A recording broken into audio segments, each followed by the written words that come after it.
Oh. Oh shit.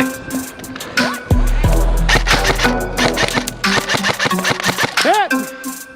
Good job, kid. That was awesome. Hey, just as a heads up, when you had me dead to rights over there, I didn't even see you. Oh, really? So you were like aiming over my head. Oh, really? All right, thanks. Yeah, so just bring those irons down. Oh, yeah, thanks. Awesome job. What is up, everyone? Talon here, and welcome back to the channel. Today we're going to be going over yet another replica that is in my personal collection, one that I've actually spent a substantial amount of time behind in order to get some indoor and outdoor gameplay. I've made several gameplay videos with this. I've also used it for a test live stream when I went and utilized it outdoors. And overall, I think I have more than enough time behind it as well as in it in order to talk to you guys about it. Now, in order to give you some type of preference, this replica did come to us in the second quarter of 2022. Now, at that time, I was working at a local airsoft store at the airsoft headquarters, so I was able to get this at a pretty okay discount. The big thing with this was, for the longest time, Elite Force had their competition series MP5s. And if anyone has ever tried to mess with competition MP5s, you know that it is a huge pain in the butt. I pretty much gave up on trying to work on any of those because getting that gearbox apart was, or even just the receiver, was pretty much a complete nightmare. Right now, when it comes to the Elite SD6, it is a completely revolutionary new design, and I absolutely love it. I shouldn't say revolutionary, right? Because now we've got a pretty standardized format. So let's actually talk about it. So this here is my Elite Force SD6. You'll notice that there's a couple of additional things on it. There might be a couple of things I'm missing, and I do have some things on the side here. Now, in regards to one of the big things that make the SD6 the SD6, I'm going to be a little bit careful about not taking it apart on camera because I think YouTube is not going to like that, but we're testing the waters on that. Now, fun little thing is I do also have the original box. It is upside down. I do have the original box, and on the inside of the box, I have, remove that, the original full-size stock here. So we'll also be talking about this and bringing this up in conversation. Now, as far as beginning with the SD6, I actually think we probably need to take a little bit of time to go backwards. Now, several years ago, many years ago at this point, Elite Force announced their SD6, part of the competition series of MP5 replicas that are available on the airsoft market. Pretty unique because Elite Force has the HK license, so they can actually distribute some of the HK license replicas, such as the MP5s or the 416s, M27s, etc., which was a pretty awesome thing to occur within the airsoft market for the US specifically. Now, when it comes to the US player base specifically, we absolutely love our action movies and our action video games. Huge fans of all of those, and both, oddly enough, seem to encompass over the years a lot of MP5 replicas, whether it be the MP5 A4, A5, or the SD6, SD5, or even the MP5K. Very popular and prevalent within movies and within video games. So the fact that Elite Force was able to get some early models of the MP5s just meant that us as players could fulfill a lot of those fantasies that we were living within that digital realm. So as of time of recording, I think maybe 8 or 7 years ago, Elite Force did release the MP5 SD6, the competition series specifically. And again, I talk about how, if you guys are not familiar or haven't taken apart the competition SD6, it is a huge pain in the butt. Essentially what happens is, for the receiver or the body of the SD6, it's two halves put together around a version 2 gearbox. It's not a really nice sliding system like a traditional MP5 would have, or even a normal AR where you hit 2 receiver pins and then your upper and lower separate. No, it's actually, looking at it like this, it is one side and then 2 side. It's not a top and a bottom. It is a left side and a right side. So it is really not fun to try to take apart and then try to fix and get going. But we really enjoy it. Me specifically, I can only say on my behalf, but in conversation with other MP5 enthusiasts within airsoft, we were huge fans of the SD6. In fact, I've got an old Instagram picture of other players with their competition SD6s, and I just had to throw my MP5 Elite. The Elite that I have over here, which I have the MP5 A5, which is the full-size stock with my Midwest Industries handguard rail system, which I was technically, I think, the first one to put the Midwest Industries handguard onto the Elite MP5s, because as soon as these hit the airsoft headquarters, I went down the road to Midwest Industries, which is a 10-minute drive, and I said, put your MP5 M-Lock rail system on here. So I think I was the first one, but a lot of us were doing it pretty quickly at the same time. So even though a lot of people were utilizing the competition SD6s, HPAing them, and getting really good performance, I just didn't want to deal with that weaker body, didn't really like the overall feel and construction of that competition if I have to continue to break it open in order to fix whatever MP5 system I put on the inside there. So patiently waited. I fulfilled my MP5 desires with the Elite series, which I absolutely love. I'm currently working on her because I had a gate MOSFET and it broke down on me, so I'm having to replace it. Long story, but we're not talking about that. We're talking about this guy. Getting my hands on it at SHOT Show, I absolutely knew that this was one for the books. And overall, it's performed really well. It has some limitations as far as the body, but overall, it has really hit that itch for me as a player base that once really wanted to get that cool guy SD6 loadout. And it's been a project ongoing. And we're going to talk about it. We're going to break it open. Maybe not break it open, but we're going to really go in depth. So bear with me.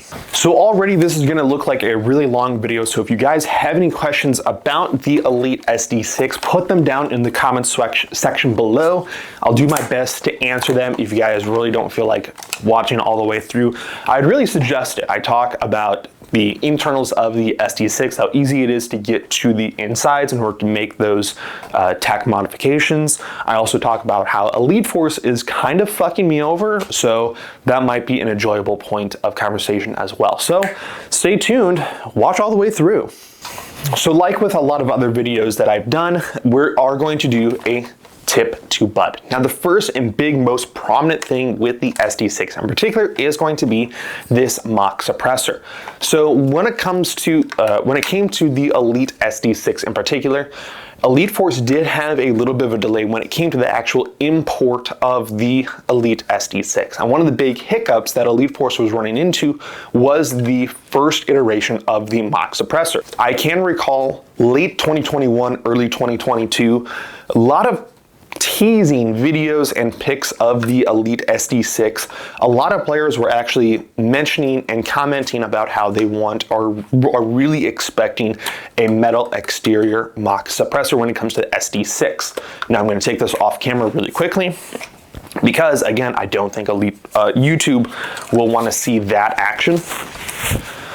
So this mock suppressor, much like the competition series, is going to be a light polymer, a light plastic. My understanding from Elite Force back in the day when I was still employed at Airsoft headquarters, Elite Force did intend to have a metal mock suppressor. However, the ATF, or the importation guys for the US, actually had a huge upset about the fact that it was going to be a metal mock suppressor, even though through whatever regulations, Elite Force had confirmed that this was at least the metal version was not going to be able to be modified or be able to get disassembled whatsoever.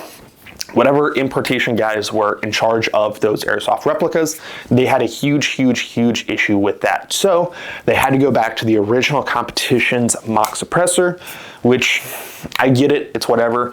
If you can't get it done, you gotta find some type of workaround. So before the Elite SD6 actually came out, late 2021, I'm actually proud to have this as part of my background. I worked with one of the employees at the Airsoft headquarters who had a 3D printing and was a hobbyist 3D printer. I worked and collabed with making a MP5 SD muzzle adapter. Now for the longest time, we've not been able to get any type of thread adapters for the SD MP5s. So I kind of took it upon myself of, I was kind of patiently waiting for Elite Force to come up with something. I was waiting for the general airsoft community to come out with something. You know, we have all of these third-party airsoft parts manufacturers that are really big enthusiasts. More and more 3D printing companies are coming out with more accessories for airsoft. So I was just kind of biding my time waiting for someone to come out with a muzzle adapter for the SD6. No one was coming out with anything, so I said, screw it. I'm just going to work on this with a partner and figure something out. So we went through several iterations of this muzzle device, and what it is, again, I'm going to do it off camera. It's going to mount and twist on like the normal competition SD6 muzzle device, and it's going to remain locked in position in there. So even if I were to pull it, it actually doesn't come out. And these are going to be standard 14mm counterclockwise threads. So if you have like a general sized mock suppressor that is actual aluminum, like the one that I have here, again, unfortunately, I'm gonna do this off camera because I'm not sure what Elite Force will like, or what YouTube will like or not like. And so when I have it actually threaded on like so, other than the fact that it went with pink, I went with pink because I think it's kind of funny and it helps stand out from, you know, if it was standard black. So if anyone asks what that is, it's, you know, people are going to ask, and it's an awesome conversation to have. So these you can still pick up at the Airsoft headquarters. I think they just announced a new iteration of those guys. And again, it mounts on just like the competition mock suppressors. So a quick twist and pull off, and there you are. I've used this really successfully with tracer units. I've got plenty of gameplay with utilizing these with tracer units, but overall when it sits on my wall, it kind of sits in this iteration like so. Now with the mock suppressor out of the way, which makes the SD6 iconic, paired with the tubular handguard that we have here, this is actually going to hide our battery compartment. Now I do know with the military back in the day utilizing the SD6s, I do know that they did used to have custom mounted Picatinny mounts here. My airsoft gun of choice for this is the Elite Force MP5 SD. I've customized my gun by adding a rail to the handguard, then attaching a PTS Unity Fusion mounting system so my flashlight is set at the 6 o'clock position. I've not had any issues taking my Titan Power lithium ions and putting them on the inside of here. I don't have this SD6 set for a high velocity, so it's not like crazy torquey in order to get a high tension spring. So when I have a 3000 milliamp battery, it lasts me the majority of the day, if not all day. So overall, even with my Titan Powers here, I do need to kind of finesse my wires on the very top underneath the inner barrel. So what I'll sometimes have to do is plug in, put my wires along the very top there along the side, and then press my lithium ion batteries along the top there. There is only one way to put the handguard on, so if you're struggling with getting your handguard to fit nicely and smoothly, just flip it around and see if that will do it. So Titan Power lithium ions do fit on the inside of there, no problems whatsoever. Oh, that's right. Now, going back and talking about the handguard, it is a nicer material compared to the competition SD6. So this one actually can withstand a lot of pressure and a lot of torque.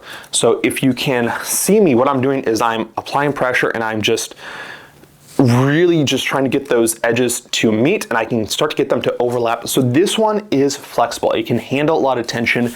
I've actually slipped on wet wood. I've fallen down with this SD6. It is not cracked or broken. I've fallen backwards while this SD6 was on my back. It has not broken. So the body overall is built really, really well. I know that the original handguard of the competition SD6 was a failure point, not a common failure point, but still a failure point. What a lot of times goes missing more are going to be the tabs that retain the SD6 handguard in place. Now, when I have my SD6 up on my wall here, a lot of times I'll take those tabs out and they're actually put in a very safe and very specific place here on my workbench. So I know that both those tabs are going to be in that spot when I need to go out and play. And even when I go out and play, a lot of times I'll take just one of those tabs so that just in case I don't lose both of them. Because unfortunately, you can lose parts on this SD6. And we'll talk about that in just a minute here. Now, you'll also notice that on the very top here, I have here a Midwest Industries M-Lock Picatinny mount. This does not come with the Elite SD6. This one I've purchased from Midwest Industries, again, down the road. So this one does not come with it.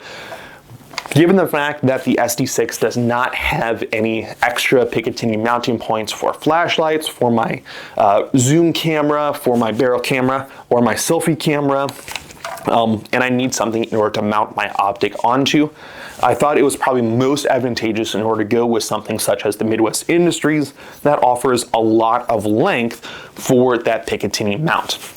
Again, there are options on the airsoft market. They're kind of aged and they're not designed for modern cool guy aesthetics. I do know that back in the day they used to have those Picatinny modifications for the real SD6.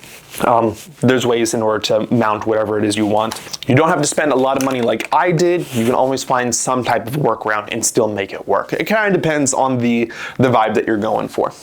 Now, one of the things with this Midwest Industries top mount, and I think with the Cyma copy or Cyma clone of this, which by the way, Midwest Industries not really happy that there is an airsoft clone out on their top Picatinny mount. I don't blame them. The thing with the MP5s is that charging handle. It is a very big, very iconic thing when it comes to movies or media or even video games. For airsoft charging handles, do not slap your charging handles. They can break, they will break, and they have broken, especially with the competition MP5s. That is the biggest point of failure with those MP5s. The amount of kids that will get a competition MP5 for Christmas and then bring it into the airsoft headquarters asking us to repair it or fix those MP5 charging handles. Tough luck, kid. That's not a manufacturing defect. You just slapped the shit out of your charging handle when you weren't supposed to. So take that. Now, I believe one of the only times you'll actually need to pull that charging handle back is in order to access that hop-up unit adjustment, which when you pull that charging handle back, lock it upwards, that does reveal the window on the right-hand side of the rifle, which you can adjust that hop-up unit. Simply just let that charging handle slide forward. Assist it if you have to. Let's talk about magazines. So I have here the original high cap magazine that comes in the box. I believe this one holds 300 rounds. I couldn't tell you with any type of confidence because I don't run high caps. I just have this laying around. So bloop, never gets utilized. What I do utilize are mid caps because I am a higher up player, a little more experience. So I have here the really old school traditional MP5 mid caps that hold 90, 100 rounds. These are the newer Cyma MP5 mid caps, and these hold, I believe, 130 rounds off the top of my head. There are pros and cons to each one of these. This one is going to be the most inexpensive and has the most amount of flexibility to fit into the most amount of MP5 replicas. However, is also kind of the loosest. It can fall out and they generally will lose their spring tension pretty quickly. So a lot of times we'll just toss these MP5 mags out and we'll just get replacement ones because they're so inexpensive. These, however, the Cyma MP5s hold 130 rounds, so 40 BBs more compared to the original ones. So from $10 to $15, this really seems like a no-brainer. Some of the downsides to this is a more modernized look, so if you're looking for more of an impressionist MP5 loadout, this may not be what you're looking for. One advantage is that it does have a ridge on the side here. So when you have it locked into your MP5, again, I'm doing it off camera, it has less wiggle room and has less chances of falling out, locking out, compared to the original Elite Force ones, which when I go back and forth, there it goes. Just rips right out with enough torque and tension. The Cymas because of that ridge, also have a lot of issues when it comes to fitting in those kind of thinner SMG insert mag pouches. And to demonstrate that, I actually have 3 types of SMG pouches. So this one here is from Head On Tactical. It does have the inserts here. So these are designed to hold 9mm double stack type of equivalent, so they can hold the MP5 standard magazines, no problem. With the ridge there, you have to rock it back and forth in order to get it past that bungee feed lips. They're held in there pretty tight, and they're a little bit tighter to get out. HSGI. So when you've got your standard magazine, no problem whatsoever. They hide or they slide on the inside of there, no issues. These, again, you have to rock it back and forth in order to get the ridge to go past. So if you're trying to re-index these magazines on both of those options, that's going to be a little bit troublesome. Here we have our general SMG mag. This is the widest, or at least supposed to be the widest, and offers the most amount of compatibility with all of the SMG magazines. It's supposed to hold like the MP5 40 or UMP 45, excuse me. Even that is a little tight with these magazines. Standard MP5 mags, no problem whatsoever. So keep that in mind when you're trying to do your loadout. Try to get those magazines, magazine pouches that are going to be a little bit looser, maybe with the Kangaroo flip over, like these guys, in order to get those MP5 magazines to sit well. Now, while we're kind of talking about this area in particular, this is kind of where the magic of the Elite SD6 comes into play. The upper receiver here is going to be that metal aluminum finish versus the lower receiver is going to be that polymer construction. As is typical with the traditional MP5 system, you're going to have those two materials keeping the weight really, really low. I found that this polymer is significantly better compared to the competition series of MP5 SDs or just the general MP5s.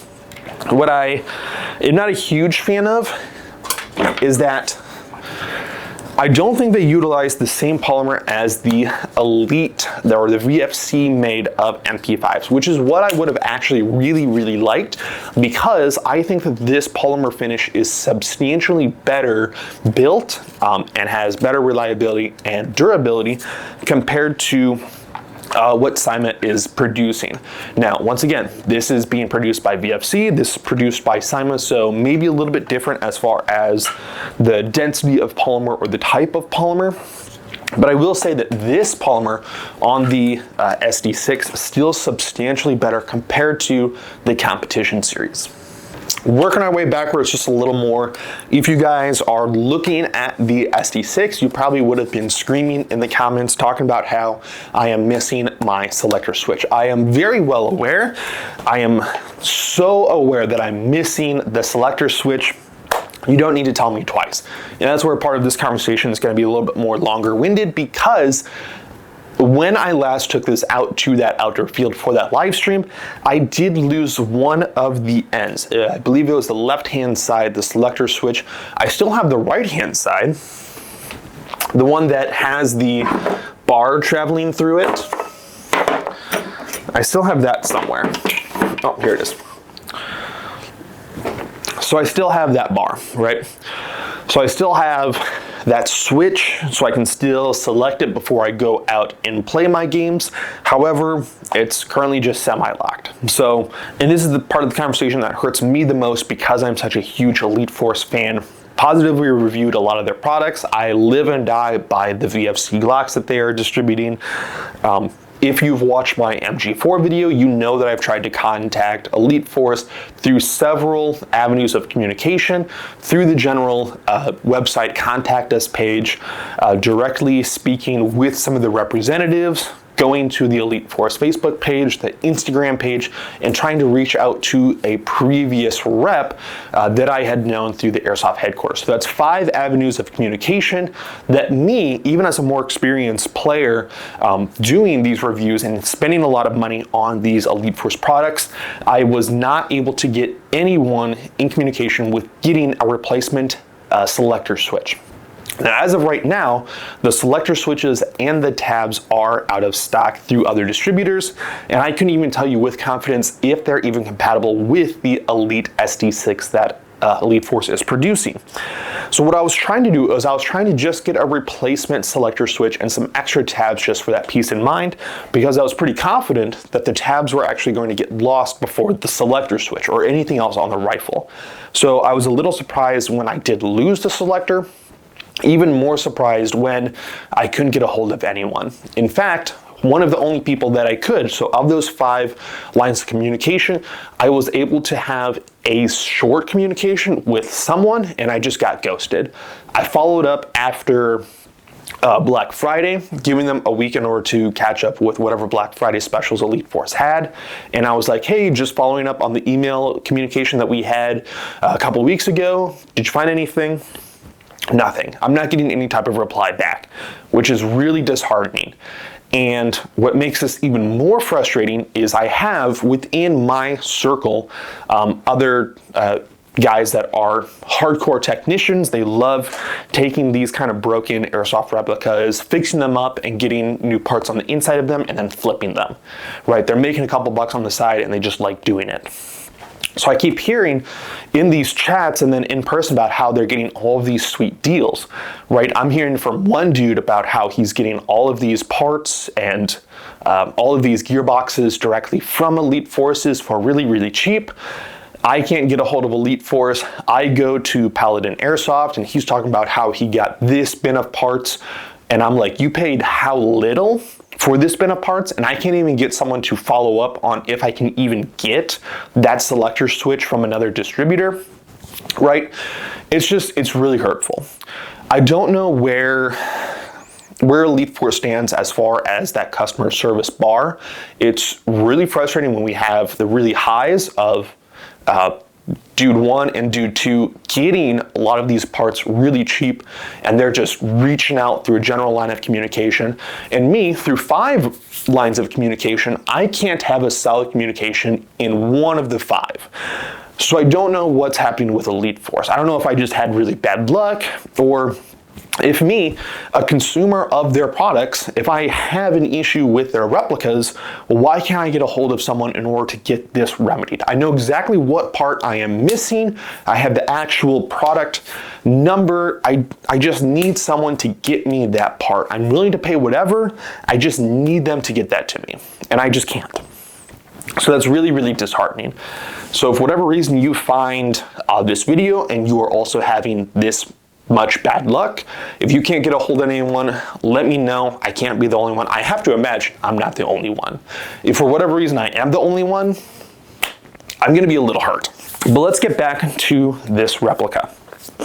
So going back off the receiver, one thing that you'll notice is when it comes to working or teching with the MP5 models is that the motor grip is built into the lower receiver. So if you're someone that likes to change it out for a little bit more aggressive of a grip, or change it for a little bit looser, or you just like having that angle of alignment changed and altered for whatever reason, just know that that's going to be significantly harder to do on these MP5 replicas. What we can do is with the SD6 Elite, it does come with an additional stock. So this comes with a full stock, making it the SD5 versus the collapsible stock that I have on here, that I prefer on here, making it the SD6. Now, while I have the stock removed, you'll notice that we do have a little bit of a wire harness here. Now, what I would imagine is that you probably could remove this, disconnect this harness point, and you could, so this guy, there goes another part. So this leads directly to that motor. This is the extension that goes all the way up to the wire harness in the front handguard here, and that's what our battery is going to connect to. So what I would probably do is get a additional, like another 4 inches, 5 inches of wiring harness. So when I want to go to the full size stock, I can just run my battery in the back compartment here, and I can trade this handguard out for something that's going to be a little bit more modular, something that's going to have a little bit more accessories, so I can not be compromised with my battery space back here. I can have that battery space back here, or not up here, but back here. Does that make sense? So when it comes to the full-size stock, again, nice polymer, not as nice as the VFC, but better than the competition series. You'll notice that we have a sling point on the left-hand side here, not on the right. Sorry, lefties. And we have our battery compartment access is actually through the very back here. So it's just held on via a simple pressure clamp. So you just press the back plate down, open that up, and that's going to give us access to the battery compartment space that the full-size stock would offer. And this is what it would look like with the full-size stock. And I'm gonna put the original mock suppressor on. So when we have that full-size stock on, it does come out to be a very long boy. So when I have it here up in my shoulders, it does reach out pretty far. Compared to if we have our collapsible stock on, we have a 0 position, which already pretty short. It does become even shorter if we were to do just the adapter and a tracer unit. So adapter, let's say we've got a tracer unit on the very end here, very short, so you can come in and you can get around those corners super easily. If we take the stock out one position, where I typically will have it, still super short, even with just a tracer unit on the very end here, still super manageable. There might be a couple of times where I'll take that stock, go over the shoulder as I'm coming around a corner, but still very compact. And hey, I'm coming around a corner, there's someone out there, zip. Really easy, no problem whatsoever. And then we have our final position, which is all the way out, which is about the length of the actual full-size stock. So this might be something more for outdoors or players that have a little bit longer arms that just need a little bit more length as they come down on the rifle.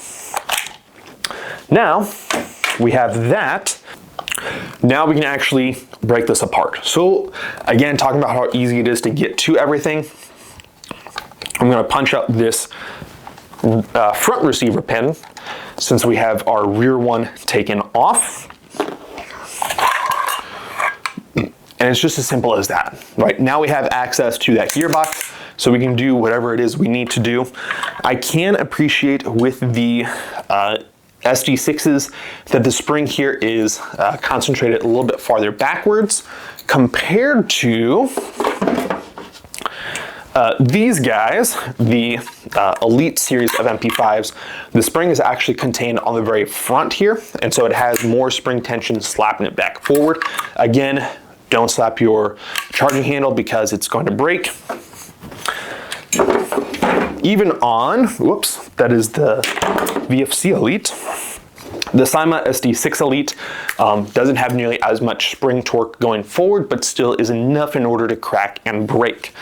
But we take just a couple of screws out and voila, we have access to our version 2 gearbox. So whatever it is you guys prefer as far as gear setups, short stroking, DSGs, high torque motors, short stroke, blah. Pretty easy to get access to this and make those modifications. It's kind of a little bit weird because it's not as modular as, say, like a short-barreled AR replica, but you still have full freedom. If you really like that MP5 design and build, you still have the ability to make those modifications and changes towards that gearbox in order to get the performance that you are looking for.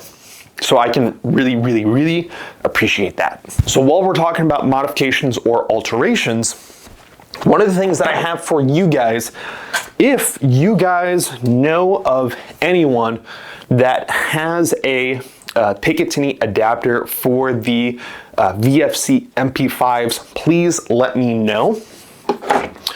One of the things I would really like to do with these is, if I can get this guy together, if you guys are familiar with anything as far as the VFC rear plate here that could potentially be a Picatinny mount or that 1913 mount, instead of a full-size stock or a collapsing stock, what I would kind of like is I'm kind of digging that vibe or aesthetic of the folding stock.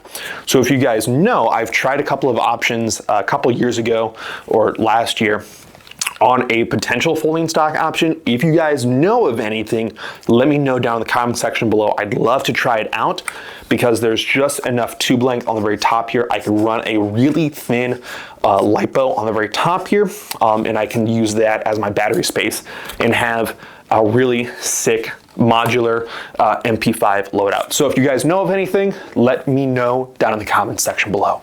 So the only other thing to really talk about with the SD6 in particular is going to be what it's chronoing out of the box. So out of the box, I was getting around 330, I think 320 feet per second with that internal spring. Overall, a little bit looser when it comes to an indoor base of rifle system. However, it's a quick change spring gearbox. It's really quick and really easy to get access to that internal spring relative to an MP5 replica. So if you need to get a higher tension spring for outdoors, really, really easy to do so. The hop-up system is going to be pretty proprietary. The inner barrel is going to be a standard inner barrel. And I think you might have some issue getting aftermarket inner barrels to fit on the inside of there because it is a very tight hole or a tight tube that the inner barrel has to sit on the inside of. So I don't think that's going to be an easy access point if anyone's looking for elongated or even a tighter bore inner barrel. So just be super aware of that. That may be a point of issue as well.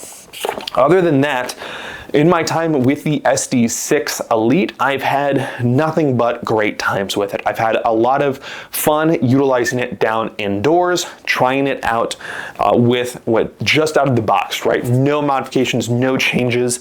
Really the only things that I've done to this SD6, I think I gave it a shim job. I might have put a higher torque motor on the inside of here, but other than that, it's completely stock, right?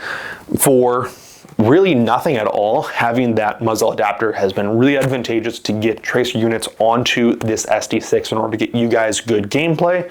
And even taking it outdoors, I didn't feel like I was really outmatched. It's all about maneuvering and having confidence in getting yourself to an advantageous point for your replica. Now granted, it's a very short build. Not a whole lot of people are going to have the capabilities to really get crazy distance with this replica in particular, but as long as you're confident moving and maneuvering yourself, you can get to a point where this can shine even in an outdoor environment. So that's exactly what I did with the little bit of outdoor gameplay that I do have. It's shined really, really well. The only issues really are potentially losing those tabs, actually losing the selector, and having an absolute bitch of a time trying to get a hold of anyone from Elite Force. Other than that, I really enjoy this, and I think that a lot of players that are looking for that SD6 build, that type of body, are going to have a phenomenal time with it as well. And with that, guys, I have nothing else for you. So you guys, please take care, stay safe, stay positive, and I will see you guys in the next one. Take care.